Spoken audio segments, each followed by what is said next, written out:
ನಮಸ್ಕಾರ ಸ್ನೇಹಿತರೆ. ಇವತ್ತಿನ ವಿಡಿಯೋದಲ್ಲಿ ಏನು ತಿಳ್ಕೊಂಬರೋಣ ಅಂದರೆ ತುಂಬಾ ಮುಖ್ಯವಾದಂತಹ ವಿಚಾರ, ಎಲ್ರಿಗೂ ಮನಸ್ಸು ಮುಟ್ಟುವಂತಹ ವಿಚಾರ ಅಂತಲೇ ಹೇಳ್ಬೋದು. ನಾವು ಮಂತ್ರಾಲಯಕ್ಕೆ ಹೋಗಿ ರಾಯರನ್ನು ಕಂಡು ರಾಯರ ಮುಂದೆ ನಮ್ಮ ಕೋರಿಕೆಗಳನ್ನು ಇಡ್ತೀವಿ. ಆದರೆ ನಮ್ಮ ಕೋರಿಕೆಗಳಾಗಿರ್ಬೋದು, ನಮ್ಮ ಸೇವೆ ಆಗಿರ್ಬೋದು, ಅದರ ಪೂರ್ಣ ಫಲ ನಮ್ಗೆ ಯಾವ ರೀತಿ ಸಿಗುತ್ತೆ, ಪೂರ್ಣ ಫಲ ಸಿಗಬೇಕು ಅಂದರೆ ನಾವು ಏನು ಮಾಡಬೇಕು ಅಂತ ಹೇಳಿ ಇವತ್ತಿನ ವಿಡಿಯೋದಲ್ಲಿ ನೋಡ್ಕೊಂಡು ಬರೋಣ. ಬನ್ನಿ ಸ್ನೇಹಿತರೆ. ನಾವು ಮಾಡುವಂತಹ ಕೆಲಸದಲ್ಲಿ ಹಾಗೆ ನಮ್ಮ ಜೀವನದಲ್ಲಿ ಏನೇ ಆದರೂ ಸರಿ ಒಬ್ಬರು ಗುರು ಇರಬೇಕು ಅಂತ ಹೇಳ್ತಾರೆ ಎಲ್ಲರೂ ಕೂಡ. ಹಾಗೆ ಹಿಂದೆ ಗುರು ಮುಂದೆ ಗುರಿ ಇದ್ದರೆ ಯಾರೂ ಕೂಡ ಜೀವನದಲ್ಲಿ ಸೋಲೋದಕ್ಕೆ ಸಾಧ್ಯನೇ ಇಲ್ಲ ಸ್ನೇಹಿತರೆ. ಹಾಗೆ ನಮ್ಮ ಬೆನ್ನೆ ಹಿಂದೆ ರಾಯರಿದ್ದರೆ ಸಾಕು, ನಮ್ಮ ಜೀವನದಲ್ಲಿ ಅತ್ಯುನ್ನತ ಸ್ಥಾನಕ್ಕೆ ನಾವು ಹೋಗೋದೇ ಬೇಡ, ರಾಯರೇ ನಮ್ಮನ್ನು ಕರೆದುಕೊಂಡು ಹೋಗ್ತಾರೆ. ರಾಯರ ಬಗ್ಗೆ ನಾವು ಮಾತಾಡೋದಕ್ಕಾಗಲಿ ಯೋಚನೆ ಮಾಡೋದಕ್ಕಾಗಲಿ ನಮಗೊಂದು ಯೋಗ್ಯತೆ ಬೇಕು. ಸುಮ್ಮನೆ ಯಾರಂದ್ರೆ ಮಾತಾಡೋದಕ್ಕೆ ಕೂಡ ಆಗೋದಿಲ್ಲ. ನಾವು ರಾಯರ ಮಡ್ಲಿಗೆ ಬೀಳಬೇಕು, ಆವಾಗ ಮಾತ್ರ ನಾವು ರಾಯರ ಬಗ್ಗೆ ಅವ್ರ ಬಗ್ಗೆ ಮಾತಾಡುವಂತಹ ಯೋಗ್ಯತೆ ಅನ್ನೋದು ನಮಗೆ ಬರುತ್ತೆ. ಹಾಗಂತ ಹೇಳಿ ನನಗೆ ಆ ಯೋಗ್ಯತೆ ಇಲ್ಲ, ನಾನು ರಾಯರ ಬಗ್ಗೆ ಏನಾದರೂ ನಿಮಗೆ ತಿಳಿಸ್ಕೊಡ್ತಿದ್ದೀನಿ ಅಂತ ಅಂದರೆ ನನ್ನ ಎಲ್ಲೋ ಒಂದಿಷ್ಟು ಸಾಸಿವೆ ಕಾಳಿನಷ್ಟು ಪುಣ್ಯ ನಾನು ಮಾಡಿದ್ದೀನಿ ಅನ್ನೋದು ನನ್ನ ಮನಸ್ಸಲ್ಲಿದೆ. ನಾನು ಮಾಡುವಂತಹ ಸೇವೆ ರಾಯರಿಗೆ ಯಾವುದೋ ಒಂದು ಹೂವಿನ ಮುಖಾಂತರ ತಲುಪಿದೆ. ಅದಕ್ಕೋಸ್ಕರ ನನಗೆ ಒಂದಿಷ್ಟು ಮಾಹಿತಿ ನಿಮಗೆ ಹೇಳುವಂತಹ ಯೋಗ್ಯತೆ, ರಾಯರ ಬಗ್ಗೆ ಹೇಳುವಂತಹ ಯೋಗ್ಯತೆ ರಾಯರು ನನಗೆ ಆಶೀರ್ವಾದಿಸಿದ್ದಾರೆ ಅಂತ ಹೇಳಿ ಅಂದ್ಕೊಂಡಿದ್ದೀನಿ. ಹಾಗಂತ ನನಗೆ ಅವ್ರ ಬಗ್ಗೆ ಮಾತಾಡುವಂತಹ ಅಷ್ಟೊಂದು ಯೋಗ್ಯತೆ ಕೂಡ ನನಗೂ ಇಲ್ಲ.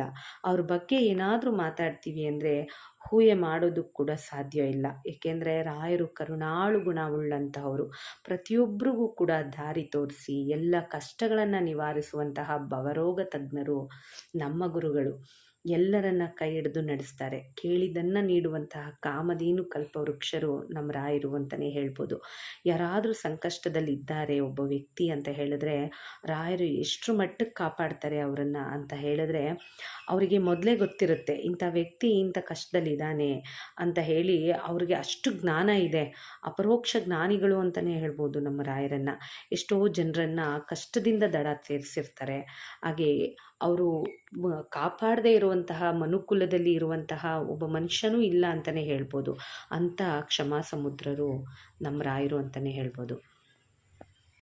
ನಮಗೆ ರಾಯರ ಬಗ್ಗೆ ನಮ್ಮ ಯೋಗ್ಯತೆಗೆ ತಕ್ಕಂತೆ ರಾಯರು ಅವರ ಬಗ್ಗೆನ ಅರ್ಥ ಮಾಡಿಸ್ಕೊಳ್ತಾ ಹೋಗ್ತಾರೆ. ಅಂದರೆ ನಾವು ಪೂರ್ತಿಯಾಗಿ ಅರ್ಥ ಮಾಡ್ಕೊಳ್ಳೋದಕ್ಕಾಗೋದಿಲ್ಲ, ರಾಯರ ಬಗ್ಗೆ ಪೂರ್ತಿಯಾಗಿ ಕೂಡ ಯಾವುದನ್ನು ತಿಳ್ಕೊಳ್ಳೋದಕ್ಕಾಗೋದಿಲ್ಲ. ಯಾಕೆಂದರೆ ಅಷ್ಟು ಇದೆ ರಾಯರ ಬಗ್ಗೆ. ರಾಯರು 7 ಲಕ್ಷ ಗ್ರಂಥಗಳನ್ನು ಅವರ ಒಂದು ತಿಳ್ಕೊಂಡಿದ್ದಾರೆ. 7 ಲಕ್ಷ ಗ್ರಂಥಗಳ ಬಗ್ಗೆ ರಾಯರಿಗೆ ತಿಳುವಳಿಕೆ ಇದೆ.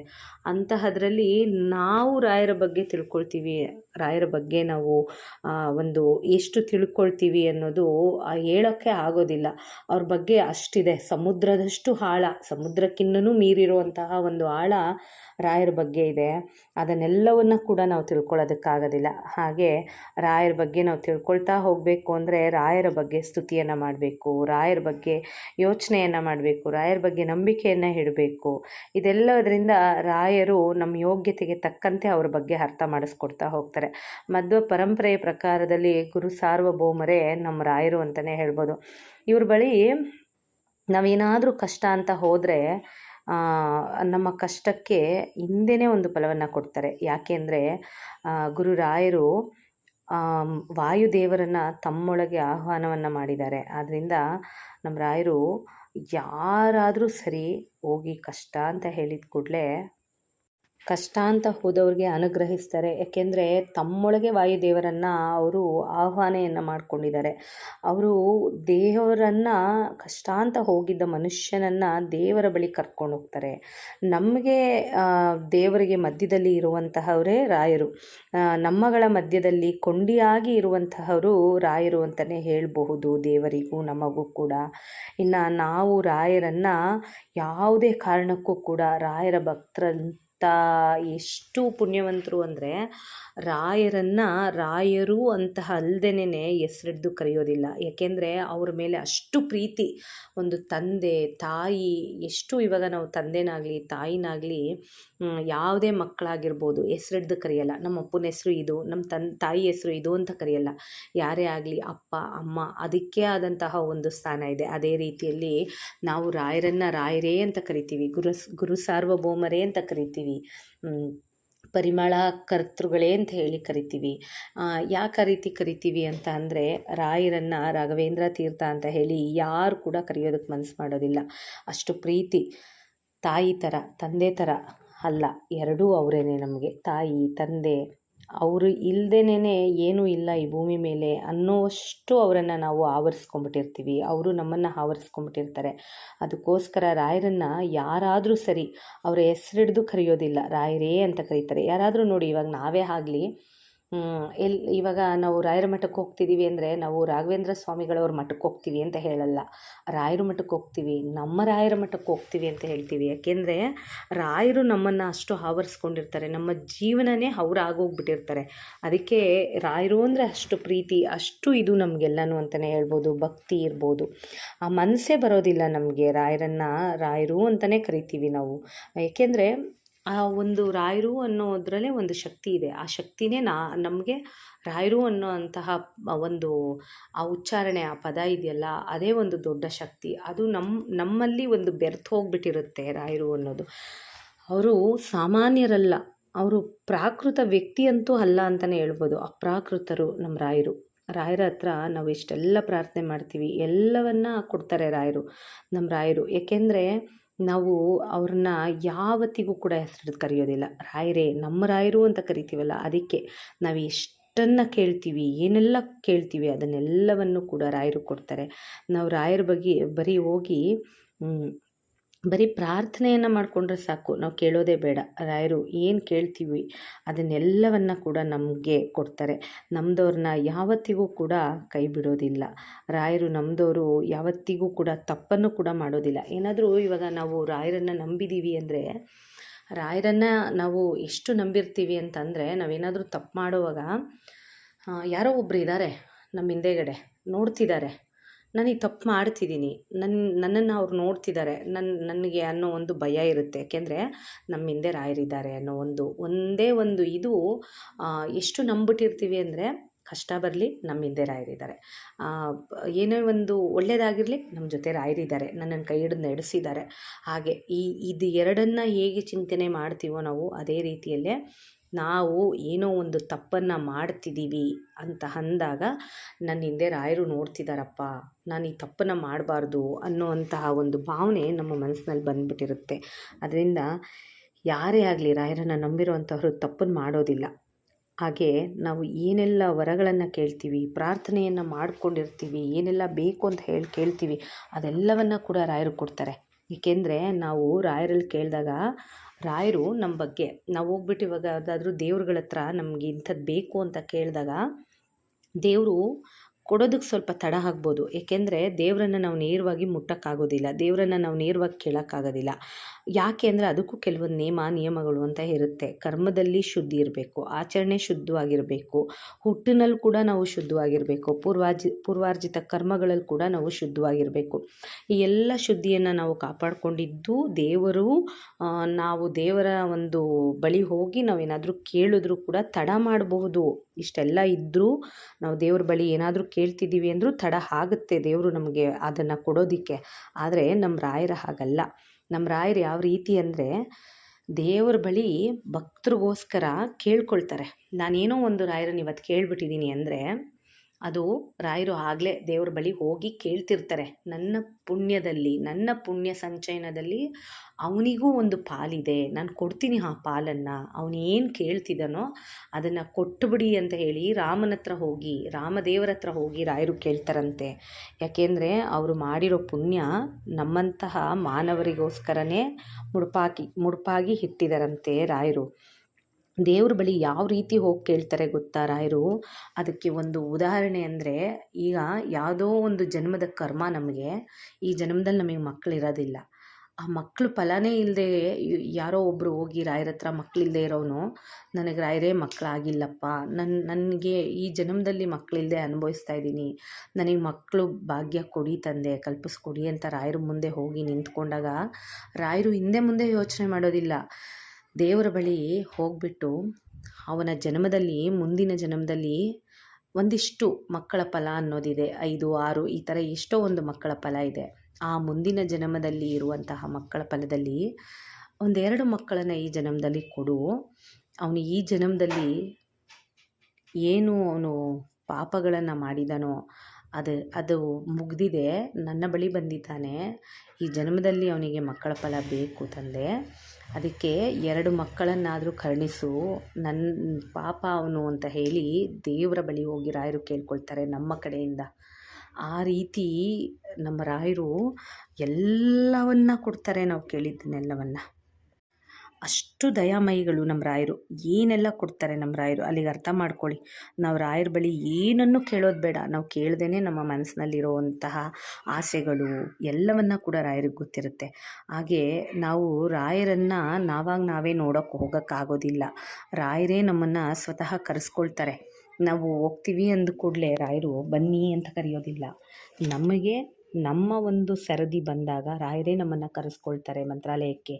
ಕರೆಸ್ಕೊಳ್ಳುವಾಗ ನಮ್ಗೆ ಏನು ಕೊಡಬೇಕು ಅಂತ ಹೇಳಿ ರಾಯರ ಆಗಲೇ ತೀರ್ಮಾನಿಸ್ಬಿಟ್ಟಿರ್ತಾರೆ. ನಮಗೆ ಇಂಥದ್ದನ್ನು ಕೊಡಬೇಕು, ನೀನು ಇವಾಗ ಬರಬೇಕು, ಈಗ ನಿನ್ನ ಸರದಿ ಬಂದಿದೆ, ನೀನು ಬಾ, ನಾನು ಇಂಥದ್ದನ್ನು ಕೊಡ್ತೀನಿ ಅಂತ ಹೇಳಿ ಮೊದಲೇ ತೀರ್ಮಾನಿಸಿ ನಮಗೆ ರಾಯರು ಮಂತ್ರಾಲಯಕ್ಕೆ ಕರೆಸ್ಕೊಳ್ತಾರೆ. ಆದರೆ ನಾವು ಮಾಡುವಂತಹ ತಪ್ಪೇನು ಗೊತ್ತಾ, ಮಂತ್ರಾಲಯಕ್ಕೆ ಹೋಗ್ತೀವಿ, ರಾಯರ ಪೂರ್ಣ ಫಲನ ಪಡೆಯೋದಿಲ್ಲ.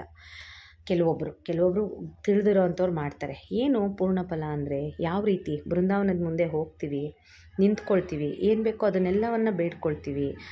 ಆದರೆ ಬೃಂದಾವನದ ಮುಂದೆ ಹೋದಾಗ ನಾವು ಮೊದಲು ಮಾಡೋದೇನು ಗೊತ್ತಾ, ರಾಯರನ್ನು ಕಣ್ತುಂಬಿಸ್ಕೊಳ್ತೀವಿ. ಇನ್ನೇನು ಬೇಡ ನಮಗೆ, ಸಾಕು, ಇಲ್ಲಿ ಈಗಿದ್ದೀನಿ, ನನಗೆ ರಾಯರೇ ಎಲ್ಲ ಅನ್ನೋಂತಹ ಮನೋಭಾವನೆ ಬಂದ್ಬಿಡುತ್ತೆ.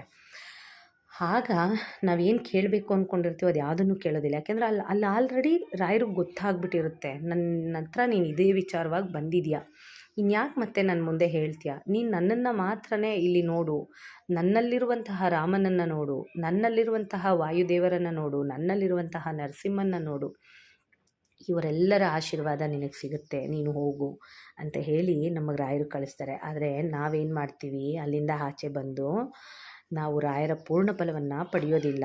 ಯಾವ ರೀತಿ ಪೂರ್ಣ ಫಲನ ಪಡಿಬೇಕು ಅಂದರೆ, ನಾವು ರಾಯರನ್ನು ಎಲ್ಲ ಸೇವೆಗಳನ್ನು ಮುಗಿಸ್ಕೊಂಡು ಕೊನೆಯಲ್ಲಿ ರಾಯರನ್ನು ಪ್ರಾರ್ಥಿಸ್ಕೊಂಡು ಆಚೆ ಬಂದು ಪೀಠಾಧಿಪತಿಗಳನ್ನು ಕೂಡ ನಾವು ಆಶೀರ್ವಾದ ಪಡಿಬೇಕು. ಪೀಠಾಧಿಪತಿಗಳನ್ನು ಕಂಡು ನಾವು ಅವರ ಆಶೀರ್ವಾದನ ಪಡೆದ್ರೆ ಮಂತ್ರಾಕ್ಷತೆಯನ್ನು ತೆಗೆದುಕೊಳ್ಳದೆ ಯಾವುದೇ ಕಾರಣಕ್ಕೂ ಆಚೆ ಬರಬಾರ್ದು. ಆವಾಗ ನಮಗೆ ಪೂರ್ಣ ಫಲ ಸಿಗೋದಿಲ್ಲ. ನಾವು ಪೀಠಾಧಿಪತಿಗಳನ್ನು ಕಂಡು ಅವರ ಆಶೀರ್ವಾದ ಪಡೆದು ಮಂತ್ರಾಕ್ಷತೆಯನ್ನು ತೆಗೆದುಕೊಂಡು ಅವ್ರ ಮುಂದೆ ಹೋಗಿ ನಿಂತ್ಕೊಂಡಾಗ ಅವರು ಏನಾದರೂ ನಮಗೆ ರಾಯರಿದ್ದಾರೆ ಒಳ್ಳೇದು ಮಾಡ್ತಾರೆ ಅಂದ್ಬಿಟ್ರೆ ಸಾಕು, ನಿನ್ನ ಜೀವನ ಸಾರ್ಥಕ, ನಿನ್ನ ಜನ್ಮ ಸಾರ್ಥಕ. ನೀನೇನು ಅಂದ್ಕೊಂಡಿರ್ತೀಯೋ ಅದು ನಿನ್ಗೆ ಅನಿಸೋದೇ ಇಲ್ಲ, ಹಾಗೇ ಹೋಗಿರುತ್ತೆ, ನೀನು ಬರೋ ಅಷ್ಟರೊಳಗೆ ಆಗೋಗ್ಬಿಟ್ಟಿರುತ್ತೆ. ಆ ರೀತಿ ಆಶೀರ್ವಾದ ಅವ್ರು ಮಾಡ್ತಾರೆ. ಯಾಕೆಂದರೆ ರಾಯರ ಅಂಶನೇ ಈಗಿನ ನಮ್ಮ ಪೀಠಾಧಿಪತಿಗಳು.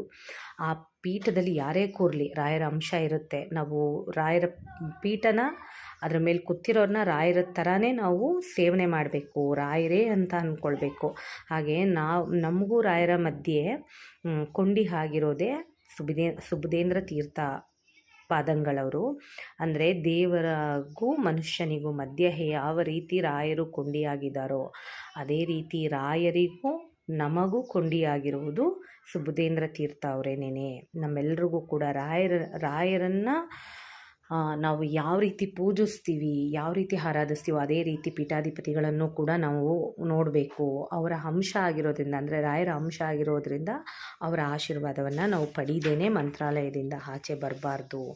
ಅಲ್ಲಿ ಹೋಗಿ ಎಲ್ಲ ಸೇವೆಯನ್ನು ಮುಗಿಸ್ಕೊಂಡ ನಂತರ ಪೀಠಾಧಿಪತಿಗಳ ಹತ್ರ ಹೋಗಿ ಅವರ ಕೈಯಿಂದ ಕೊಡುವಂತಹ ಫಲಮಂತ್ರಾಕ್ಷತೆಯನ್ನು ತೆಗೆದುಕೊಳ್ಬೇಕು. ಏಕೆಂದರೆ ಆ ಮಂತ್ರಾಕ್ಷತೆಯ ಒಂದು ಇಡುವಂತಹ ಬುಟ್ಟಿ ಇದೆಯಲ್ವಾ, ಅದು ರಾಯರಲ್ಲ, ಪರಂಪರೆ ಹುಟ್ಟಿದಾಗಿಂದನೂ ಬಂದಿರುವಂತಹ ಒಂದು ಮಂತ್ರಾಕ್ಷತೆಯ ಬುಟ್ಟಿ ಅಂತಲೇ ಹೇಳ್ಬೋದು ಅದನ್ನು. ಅದು ರಾಯರು ಸ್ವತಃ ಕೈಯನ್ನು ಇಟ್ಟು ಮಂತ್ರಾಕ್ಷತೆಯನ್ನು ಕೊಟ್ಟಿರುವಂತಹ ಬುಟ್ಟಿ ಅಂತಲೇ ಹೇಳ್ಬೋದು. ಇವತ್ತಿನವರೆಗೂ ಅದನ್ನು ಕಾಪಾಡ್ಕೊಂಡು ಬಂದಿದ್ದಾರೆ. ಅದರೊಳಗಿರುವಂತಹ ಮಂತ್ರಾಕ್ಷತೆ ರಾಯರೇ ಸ್ವತಃ ಕೈ ಇಟ್ಟಿರುವಂತಹ ಮಂತ್ರಾಕ್ಷತೆಯ ಬಟ್ಟಲದು. ಅದರೊಳಗೆ ಈಗಿನ ಪೀಠಾಧಿಪತಿಗಳಲ್ಲ, ಇಲ್ಲಿವರೆಗೂ ಎಷ್ಟು ಜನ ಪೀಠಾಧಿಪತಿಗಳು ಬಂದು ಹೋಗಿದ್ದಾರೋ ಅವರೆಲ್ಲರ ಕೈಯೂ ಕೂಡ ಅದಕ್ಕೆ ತಗಲಿದೆ. ಆ ಮಂತ್ರಾಕ್ಷತೆಯ ಒಂದು ಬುಟ್ಟಿಗೆ ಅಷ್ಟು ಪಾವಿತ್ರತೆ ಇದೆ. ಅದರಿಂದ ತೆಗೆದು ಈಗಿನ ಪೀಠಾಧಿಪತಿಗಳು ಕೊಡ್ತಾರೆ. ಅದರಿಂದ ಆ ಮಂತ್ರಾಕ್ಷತೆ ಅದು ಮಂತ್ರಾಕ್ಷತೆ ಅಲ್ಲ, ನಮ್ಮ ರಾಯರೇ ಅನುಗ್ರಹಿಸುವಂತಹ ಶಕ್ತಿ ಅದು ನಮಗೆ. ಆ ಒಂದು ಮಂತ್ರಾಕ್ಷತೆಯನ್ನು ನಾವಲ್ಲಿ ಅವ್ರ ಕೈಯಿಂದ ಈಸ್ಕೊಂಡು ನಮ್ಮ ತಲೆ ಮೇಲೆ ಹಾಕ್ಕೊಂಬಿಟ್ರೆ ಸಾಕು, ನಮ್ಗೆ ಅಷ್ಟು ಪುಣ್ಯ ಬರುತ್ತೆ, ನಾವು ಅಂದ್ಕೊಂಡಿರೋ ಕೆಲಸಗಳಾಗುತ್ತೆ. ಅದರಿಂದನೇ ಹೇಳೋದು, ನಾವು ರಾಯರನ್ನು ಕಂಡ ನಂತರ ರಾಯರ ಸ್ಥಾನದಲ್ಲೇ ನಾವು ಈಗಿನ ಪೀಠಾಧಿಪತಿಗಳನ್ನು ಕೂಡ ನೋಡೋದ್ರಿಂದ ಪೂರ್ಣ ಫಲ ಸಿಗುತ್ತೆ. ಅವರ ಆಶೀರ್ವಾದ ಮಂತ್ರಾಕ್ಷತೆಯನ್ನು ತಗೊಳ್ಳೋದ್ರಿಂದ ಪೂರ್ಣ ಫಲ ಪ್ರಾಪ್ತಿಯಾಗುತ್ತೆ. ಯಾವುದೇ ಕಾರಣಕ್ಕೂ ಈ ತಪ್ಪನ್ನು ಯಾರೂ ಮಾಡಬೇಡಿ. ಅಲ್ಲಿಂದ ರಾಯರನ್ನು ಕಂಡ ನಂತರ ಪೀಠಾಧಿಪತಿಗಳನ್ನು ಕಾಣಿ, ಅವರ ಆಶೀರ್ವಾದ ಪಡೆದುಕೊಂಡೇ ಆಚೆ ಬನ್ನಿ ನೀವು. ಇದು ನಮಗೆ ರಾಯರ ಮಠದಲ್ಲಿ ನಾವು ಪಾಲಿಸಬೇಕಾದಂತಹ ಬಹುಮುಖ್ಯವಾದಂತಹ ನಿಯಮ. ಪೂರ್ಣ ಫಲ ಪಡಿಬೇಕು ಅಂದರೆ ರಾಯರ ದರ್ಶನದ ನಂತರ ಪೀಠಾಧಿಪತಿಗಳ ದರ್ಶನವೂ ಕೂಡ ಆಗಲೇಬೇಕು. ಆಗಷ್ಟೇ ನಮ್ಮ ಪೂರ್ಣ ಸೇವೆ ಅನ್ನೋದು ಪೂರ್ಣ ಆಗುತ್ತೆ, ಪೂರ್ಣ ಫಲವೂ ಕೂಡ ಸಿಗುತ್ತೆ ಅಂತಲೇ ಹೇಳ್ಬೋದು ಸ್ನೇಹಿತರೆ. ಈ ವಿಡಿಯೋದಲ್ಲಿ ನಾನು ಈ ಮಾಹಿತಿಯನ್ನು ಕೊಟ್ಟಿರೋದು ನಿಮ್ಮೆಲ್ಲರಿಗೂ ಇಷ್ಟ ಆಗಿರುತ್ತೆ ಅಂತೇಳಿ ಭಾವಿಸ್ತೀನಿ. ಇಷ್ಟ ಆಗಿದರೆ ಲೈಕ್ ಮಾಡಿ, ಕಮೆಂಟ್ ಮಾಡಿ, ಶೇರ್ ಮಾಡಿ ಸ್ನೇಹಿತರೆ. ಶುಭ ದಿನ. ರಾಯರೆಲ್ರಿಗೂ ಒಳ್ಳೇದು ಮಾಡಿ.